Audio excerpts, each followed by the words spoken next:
Chronicles TV on air.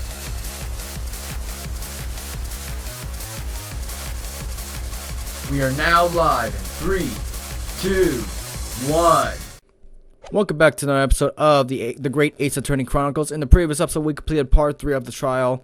Today's episode right now, we're going to get into part 4, what could be the last one, but probably not, but we'll see. If you have today's episode, make sure to like the place where we push it now. So this is the article in question, is it? The small box deposited with the pawnbroker by Mr. Baguetto 2 months ago. And on the night of the Mr. Windy Biggs murder, the only item on the shelves that was touched by whoever broke into the shop. Quick, let's open it and see what's inside. A music box?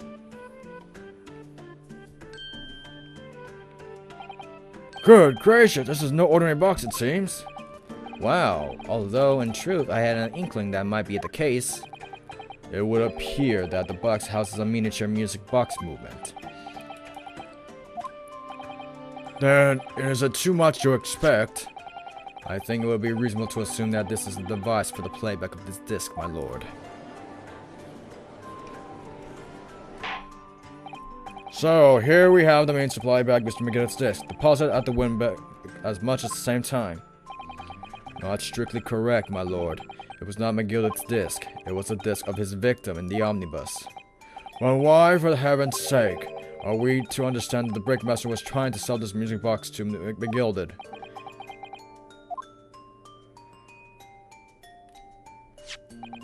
I believe the answer will come clear if we listen to the music on the disc, my lord.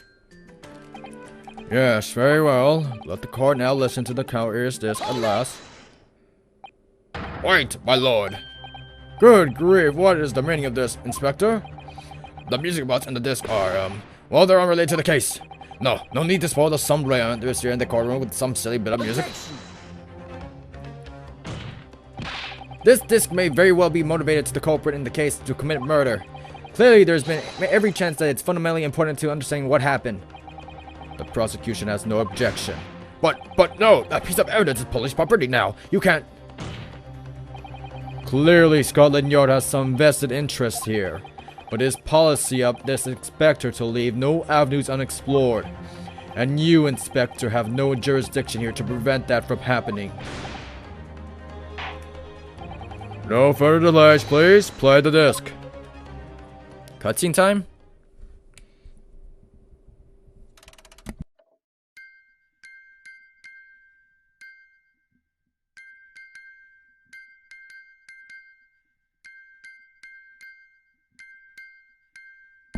Sounds like Morse code to me, the way it sounds. What on earth? That's certainly not what I call music. It's Morse code. No. It's just the same note playing over and over again in a regular sequence.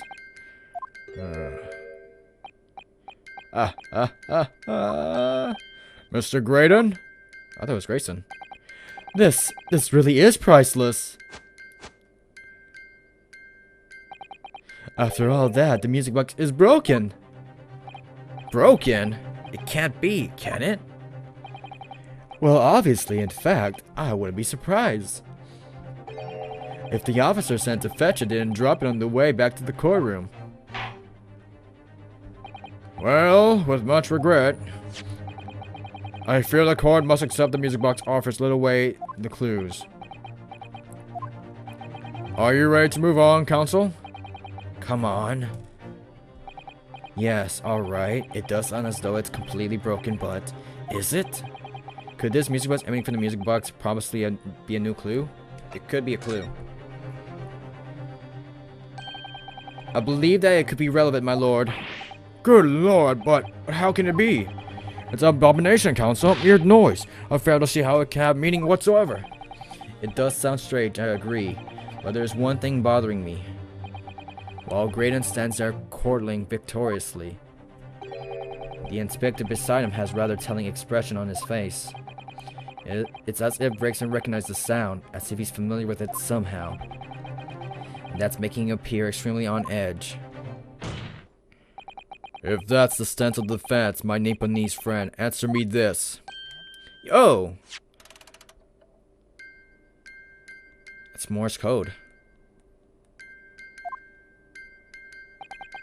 Just what relevance do you propose the woeful chiming has on this case? It's a secret message. It's a defense belief that the sound emanating from this music box is not supposed to be music.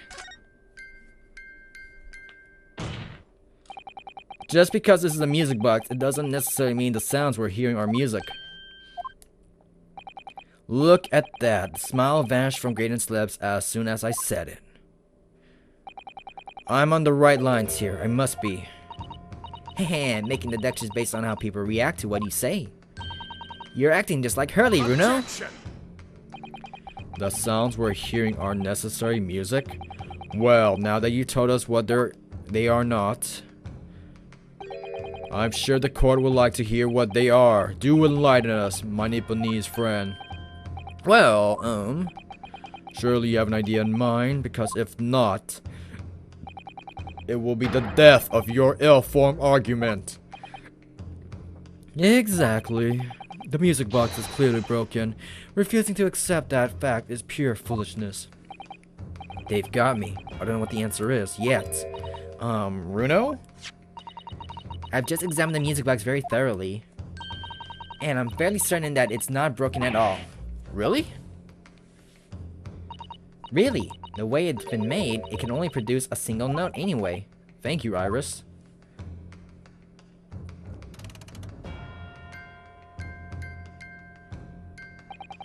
Alright, well, if the music box isn't broken, it must mean that the sound it's producing have some significance that isn't musical. It's Morse code. Ah, could it be? Is that what the sounds are? Something just struck me, Runo.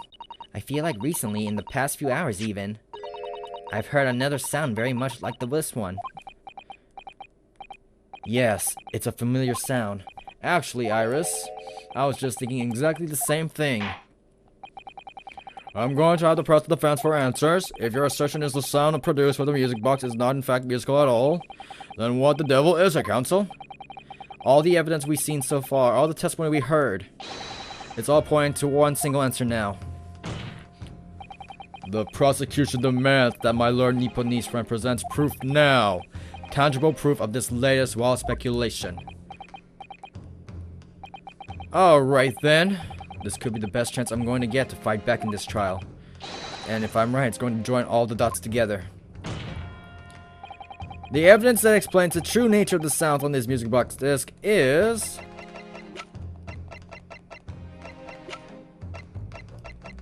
Give me the newspaper. Give me the newspaper. It's a communication. That's it. That's all I'm doing. That's my guess. Present! Today's paper, counsel. The headline is Pawnbroker Person Pick Purse Plunder. I support your cause. No, my lord. I was hoping you'd look a little further down the page. Further down? Ministry mole. Classified secrets may have been linked overseas for Ministry Justice. Yes, this is a very serious matter being investigated at the highest level, I understand. I have heard the international transmission along supposedly secure lines are somehow being intercepted and are leaked to various other countries. And presumably those transmissions are in the form of wire telegrams. Of course. Juror number 5, you input, please. Oh, me, sir? Whatever is the matter? You told the court before that you work at the same communication station as Mr. Graydon, did you not? Yes, that's correct. And the particular station where you work deals with government communications and newspaper reports. Oh, yes, we're not your run-of-the-mill communication station at all. Our work is extremely important. Then tell me, is this not a very familiar sound?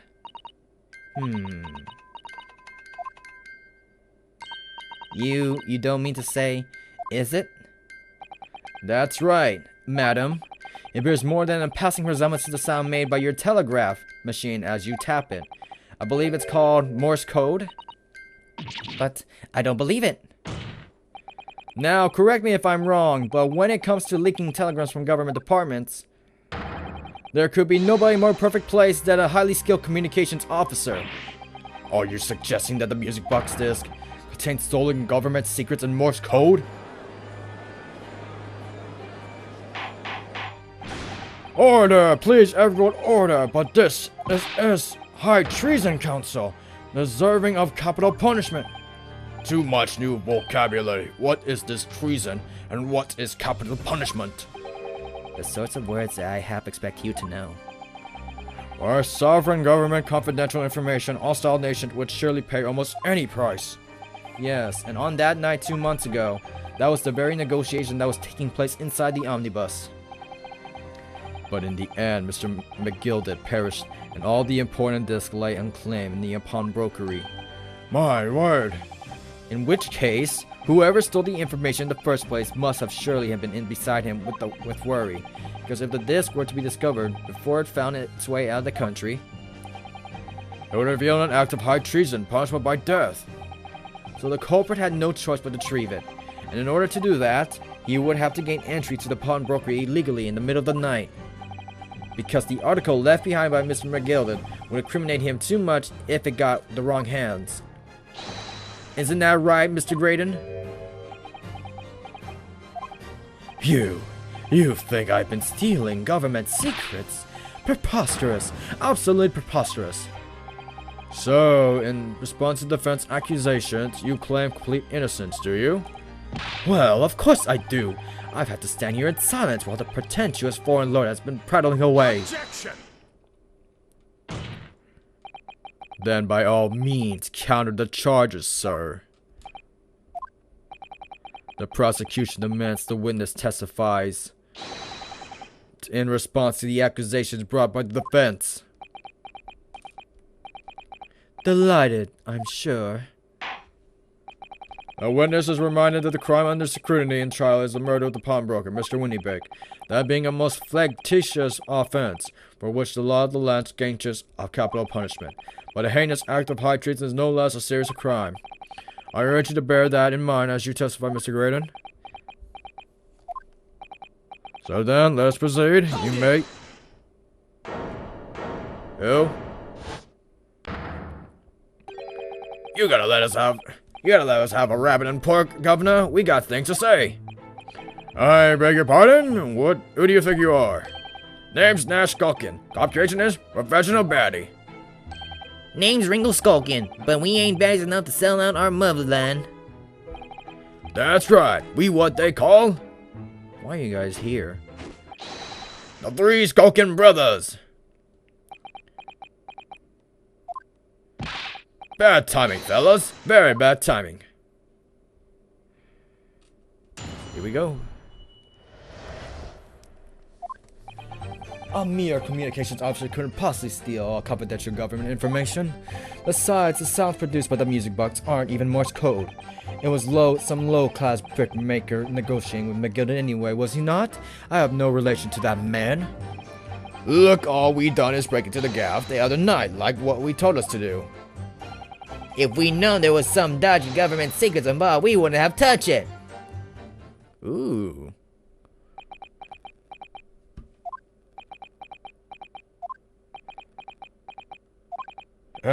Mr. Skulkin? One Mr. Do, Governor? What's up? Do I take it you now admit to the crime? That on the night in question you did indeed gain entry to the premises illegally? Did we not just listen to this? And moreover, you did say a party of 3 in collaboration with Mr. Graydon here?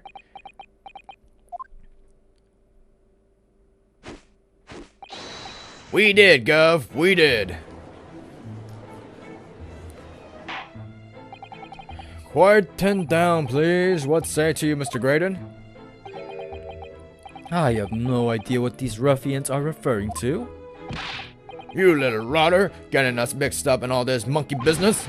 You never said nothing about no government secrets. It was supposed to be a straight-up job. And what about the geezer whose shop it was, eh? Poor old bloke didn't have to die, did he? Nice to know who your friends are. Whatever these men say, I deny these accusations. Indeed. Well, I certainly wasn't expecting this little music box to become so insignificant to the proceedings. However, as it has, I will admit it to the court record as evidence.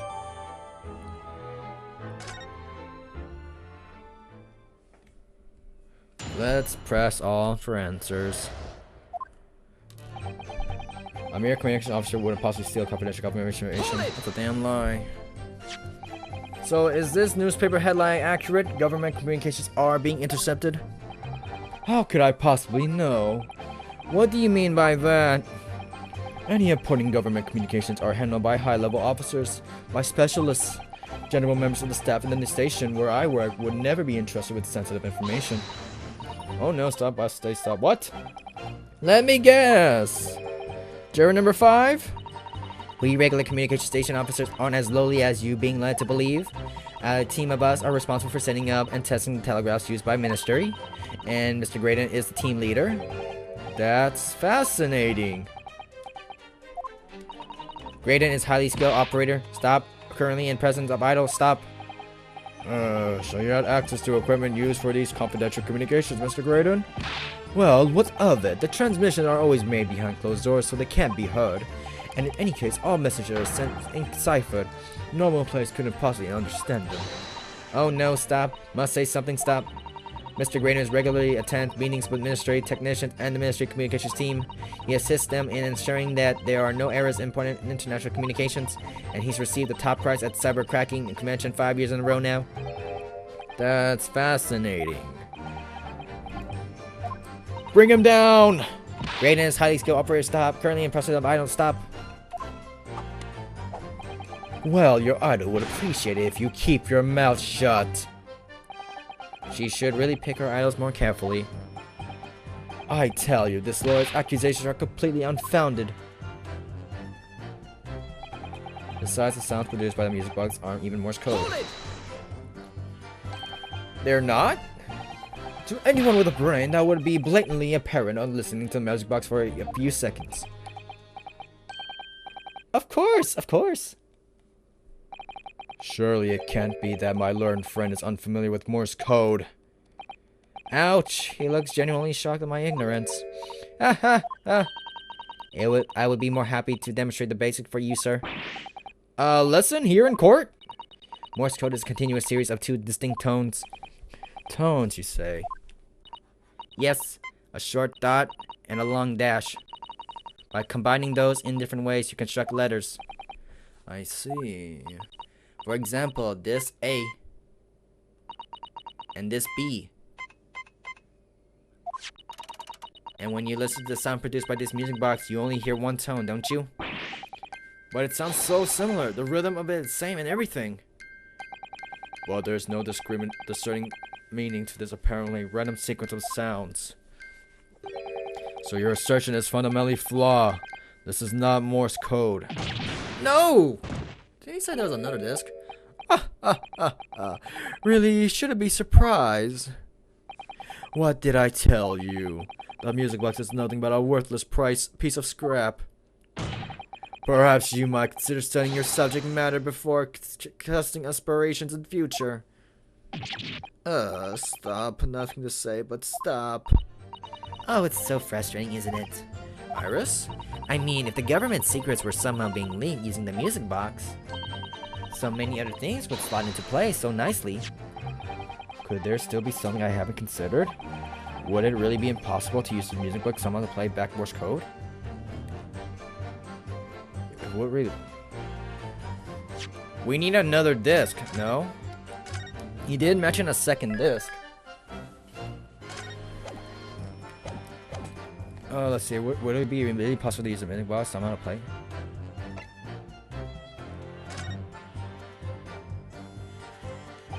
There's still every possibility that this music box was instrumental in leaking government secrets. That's the belief of the defense, at least. Does it please you in some way, my Nipponese friend, to repeat the same line of argument ad infinitum? It's already been established that the Morse code 2 tones are required, dots and dashes. Yes, I'm well aware of that. Then what? Well, would it appear the defense has a hypothesis to put forward? You had better present your idea at once, counsel. How do you propose that this music box, which appears to produce only a single tone, could have been used to cyber secrets into Morse code? What's this? This is the mechanism that turns the bumps on the discs into sound, isn't it? Yes, the movement. It's all thanks to the comb with its teeth are plugged by passing bumps. Usually the teeth on the comb are different lengths, so each produces a different tone. But this comb is very strange. All the teeth are exactly the same length. Well, what does this mean? It means that no matter which tooth it's plucked by the passing bumps, the music box will make the same sound. I never seen a music box like that before. Yes, it's strange. A music box that can only play a single note. There has to be a significance to that, surely.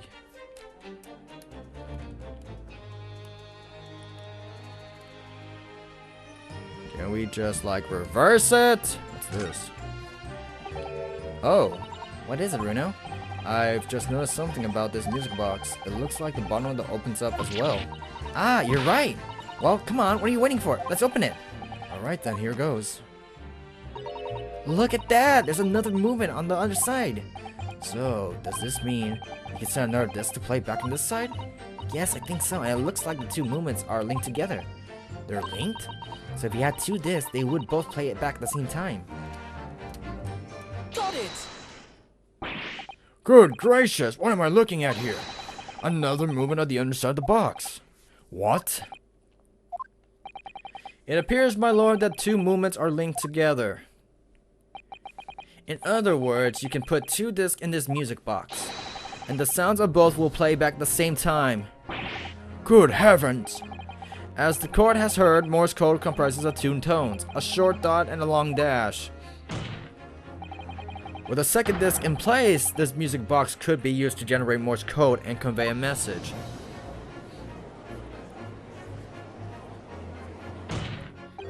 This is beyond a joke. I'm sorry? This poor excuse for a lawyer has absolutely no evidence to support his claims. Though of course, if my learned friend were able to present the court with a second disc, that would be another matter. Well, I can't at the moment.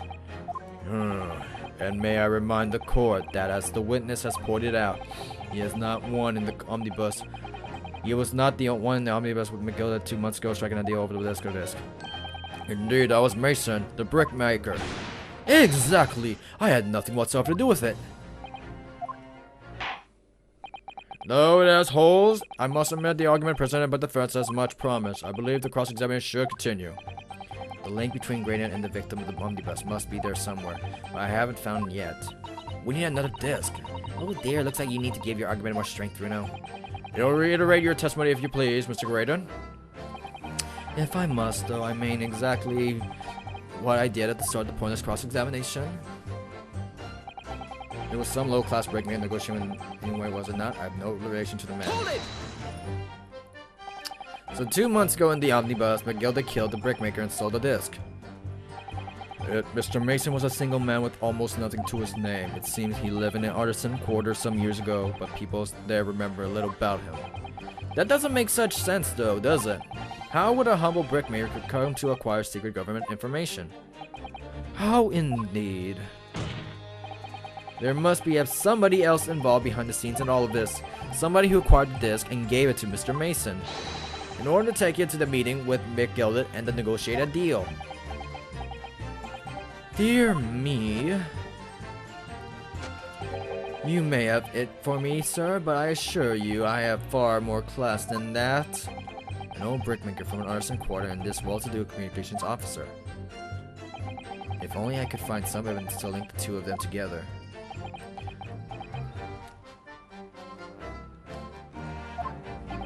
If you have nothing more to add on that note, let us return to the witness testimony. Look, all we done is break into the gap the other night, like we told us. What was the other one? Besides, sounds produced. Blah blah. Hold it! Like Mr. Graydon told you to do, you mean? That's it, yeah. Who else, eh? Something me thought was just popping over for a natter after all them years, but the rudder had a dodgy job for us. Eh, Ash? Let me stop you there, Mr. Skulkin. After all them years, you say? Did you mean to tell me that Mr. Graydon is an acquaintance of yours? We're the sociable kind of baddies, you know? Sure, let's say Graydon's an old China. Is something wrong, Mr. Skulkin? Eh! No, the other Mr. Skulkin. What? Oh, me? When your brother was testifying just now, he said something that seemed to cause you to react. Oh, I was just remembering the old days, that's all. We used to have a right old laugh together way back when. Together? With Mr. Graydon, you mean? Yeah, with Ash, I mean. You look at him, and now he's fancy whistling a flute, and yeah, wouldn't Adam and Eve it. But when he was younger, he was the poor part of town just like us. Is that so? But was always a learny one. He had the brains, he had the savvy, always coming up with smart ideas like never have gone through our heads. God blimey, ain't that the truth? Remember Milverton and Skulkin Milk Run? That was a corker, eh? Save it until the trial. Your reminiscing has no place in the courtroom. And neither does your fruit. Oi, the geezer asked us a question, didn't he? And we was answering. Yeah, we ain't done nothing wrong. Nevertheless, the court is not prepared to accompany you on your trip down memory lane. Counsel, we can turn our attention back to the testimony, please. I don't know. Could that sentiment be short relevant somehow?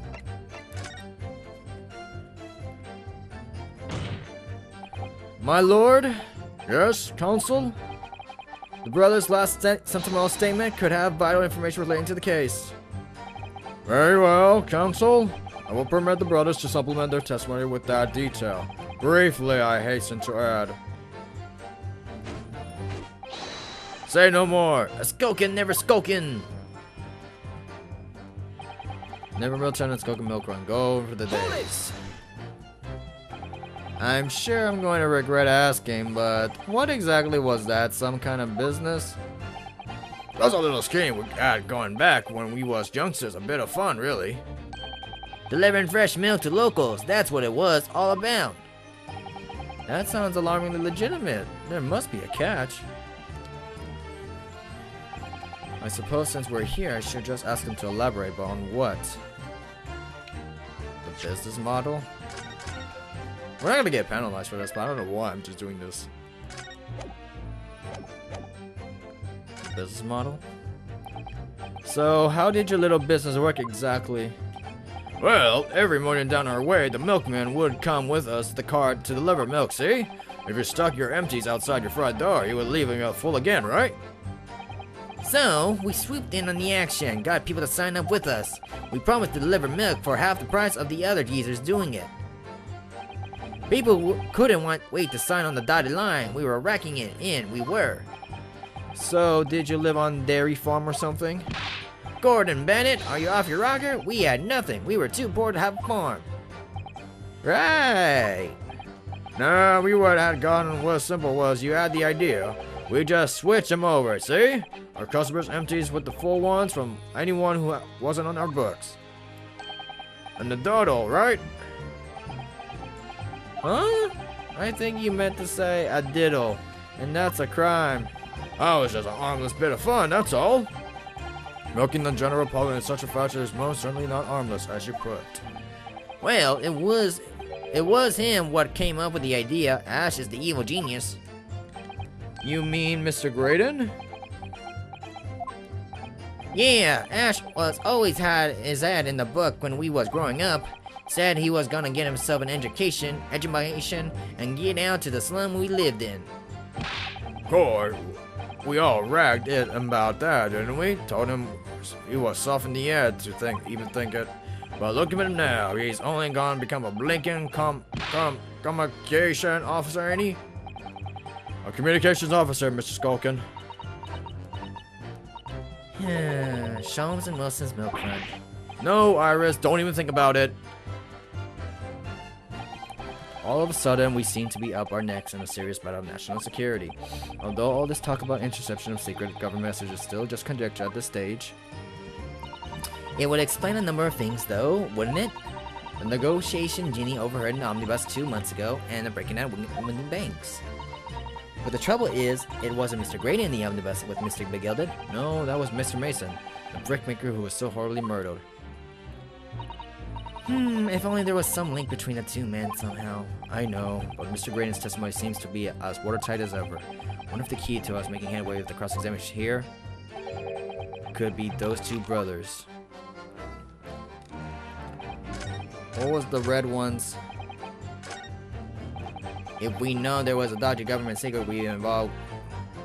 Hold it! I think I didn't press this guy. So did you know nothing about this music box? We didn't know nothing. We still don't know nothing. And we ain't planning on knowing nothing about it either. About 2 nights ago, you did indeed break into Windybank's pawnbrokery, didn't you? In your original testimony, you said that the door of the shop was ajar and that's it.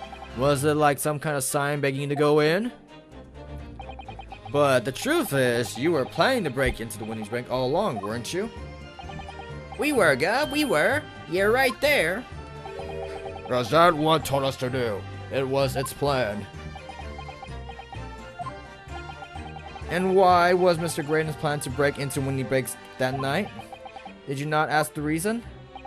Well, he said the place was full of stuff worth nicking. That's what he told us beforehand anyway.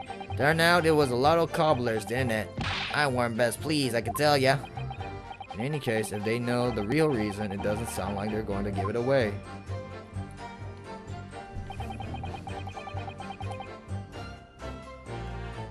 Hold on, let me see what. Hold it! Let me see what he said about the freaking name.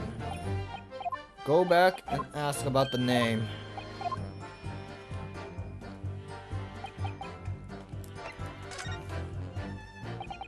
So this business was just a bit of fun, you say? And it was just yourselves and Mr. Graydon involved? Yeah, that's it. Milverton and Skulkin's Milk Run, was it? Yeah, that's it. And where did the Milverton part came from? Oh, right. I thought a clever clogs like you have worked that one out. That is... Enough of this. How much longer are we expected to listen to this drivel? I don't. Let me guess, you don't accept anything these two witnesses are saying? Tell me, why is it that it was only at the mention of the name Milverton that you decided to interject? Because well... It weren't the happiest of homes. It was the opposite of homes that one came from. Yeah, his old man was struggling for money so much, his wife walked him out on him. She took the name Graydon then, see? But Ash will always be Milverton to us. Milverton. So that used to be your surname, did it? Of course not. This is all bunkum. I've been Graydon since I was born. Do you really think you can rely on the testimony of two thieves, You're a communications officer attached to the civil service. As such, your personal details will have been thoroughly checked at the time of your appointment. It would be a very simple matter indeed to subpoena those records, Mr. Graydon. Well, it would appear that Mr. and Mr. Skulkin testimony has been reliable, for once. You were born Ashley Milverton, then? Is that correct? Very well, yes. So Ashley Graydon was once Ashley Milverton.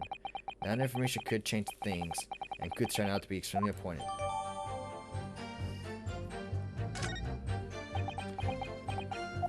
To what ground? That's all I'm asking. All of some blah blah. I've yet to make circus with this.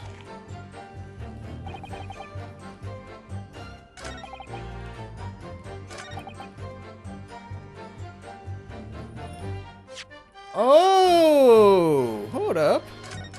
Hold up. I think we got the clue that we're looking for. Hold up. Hold up. I think we got the clue. Hold up. How do I switch it to the name? How do I switch to... Oh my god. I think I have the thing. But how do we switch to the person's name?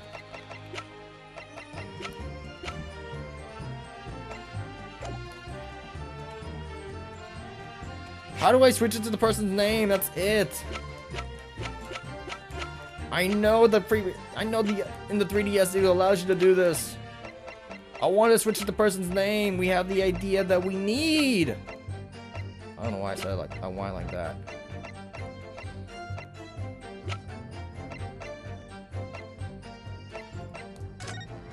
What was this? Oh, hold up. We got it. We got it. Objection! Mr. Ashley Milverton.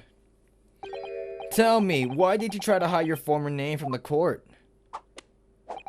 Because I haven't gone by that name for years. It means nothing to me. No, I don't think that's the real explanation at all. The truth is, you had a reason to hide that name. Explain yourself, please, counsel. I have here the notes from the omnibus case, my lord. And as we all know, the victim, the man who we know understand to have negotiated with Mr. McGildold. Yes, Mr. Mason, the brickmaker. That's right, only Mason wasn't his surname at all. It was his given name. His full name was Mason Milverton. Milverton? Do you mean to say Saint's alive? Mr. Ashley Milverton? Is it not the case that the brickmaker, Mr. Mason Milverton, was your father? I don't. As I believe I mentioned earlier, your family history will have been thoroughly checked when you join the civil service. And it really would take no time at all for the court to subpoena those records. The truth is, you have been illegally acquiring highly confidential government information and selling it to McGilda in collaboration with your father.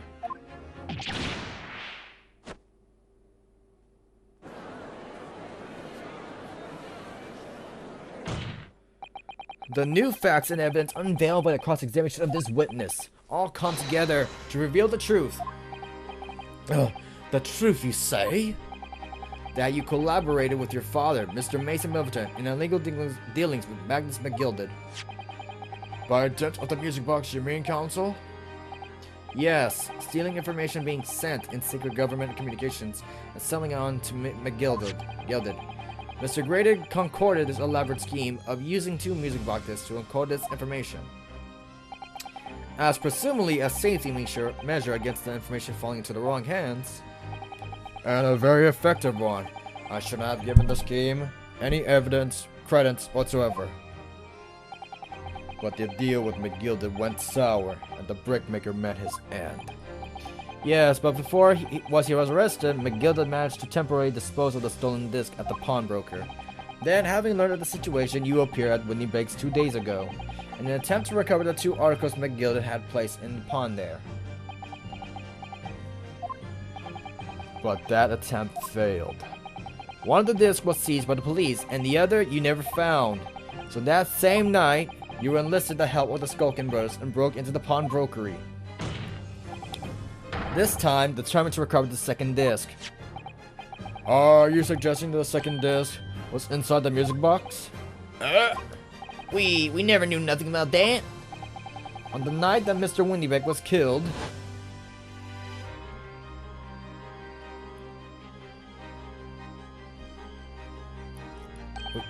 the intruder to the pawnbrokery touched one item and one item alone, the music box. As rather ingeniously demonstrated using the 2 prints from the security camera indeed. So the question that naturally begs answering is this: why was only the 1 article disturbed? The answer is obvious, because it contained the second disc which the intruder was desperate to retrieve. Since if it were to fall into the hands of the police, it would be proof of high treason. Well, Mr. Graydon, do you deny all this actually began at the fateful night 2 months ago? I refuse to accept any of this nonsense. Sir? There appears to be blood seeping through the sleeve of your jacket. What? 2 nights ago, we know the 3 shots were fired at the scene of the crime at Windybeck's pawnbrokery. 1 took the life of the pawnbroker himself. 1 struck the pouch around Mr. Shope's waist. And the final bullet struck the calendar on the wall in the shop, having first pierced the arm of one of the intruders. Mr. Graydon, that wound on your arm that you see to me trying to hide, it's a bullet wound, isn't it? He's got you now, me old China. Time to call it quits and croak, I reckon.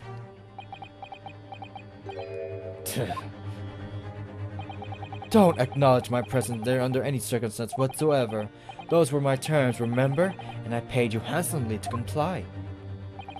Clearly I was a fool to think I could trust some coming back slum thieves. Fine, I admit it. I was there in the Winnipeg that night. I paid the pair 10 guineas to accompany me. And as you notice, I sustained an injury in the course of my adventures. But that is all. I admit to nothing more. Stealing government secrets, negotiating with Mr. McGilded. As God is my witness, I'm sure I recall nothing of the sort. He's not going down without a fight. Not until I show him hard evidence, I suppose. Nevertheless, the defense has now established a crucial fact. Which is... Well, we know one bullet was fired from each of the two firearms we have in evidence. The bullet from the Skulking Brothers gun hit the pouch around Mr. Sholm's waist. And the bullet from Mr. Winnipeg's gun clearly must have been the one that caught Mr. Graydon in the arm. Indeed it must. We must rule out the possibility that the man shot himself. And that leads us to the one conclusion. Mr. Winnipeg was shot by a third gun, which can only have been fired by the third intruder. Goodness! That's right, Mr. Graydon. The only person who could possibly have shot Mr. Winnipeg that night is you. Hold it!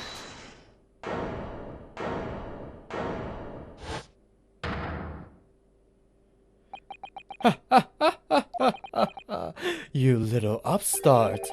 You made a great mistake when you summoned me here. What? What's that supposed to mean? Yes, as you rightly say, I was there at the pawnbrokers. I did my best to hide the fact, naturally. I had no intention of ruining the distinguished career I had built for myself at the communication station. But did the thought ever cross your mind? Did you never consider the possibility? What? What do you mean? What thought? What possibility? The possibility that if I was there at the scene, I may have witnessed a crucial moment. You see,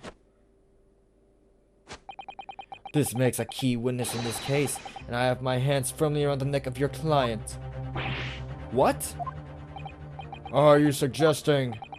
I saw it all. I saw the very moment the pickpocket girl pointed the gun at the door, poor defenseless Pop Rocket, and shot him. You, what?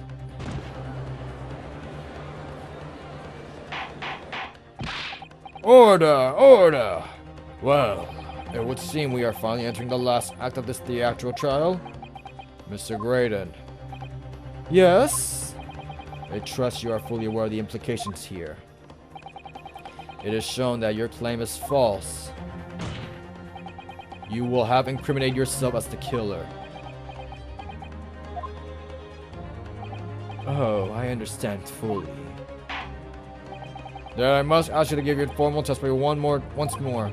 You will explain to the court precisely what you saw. Alright then, we got like 43 minutes. I think best right now to end the episode right here. Like, comment, subscribe, Shortcuts XTV, and I'm signing out.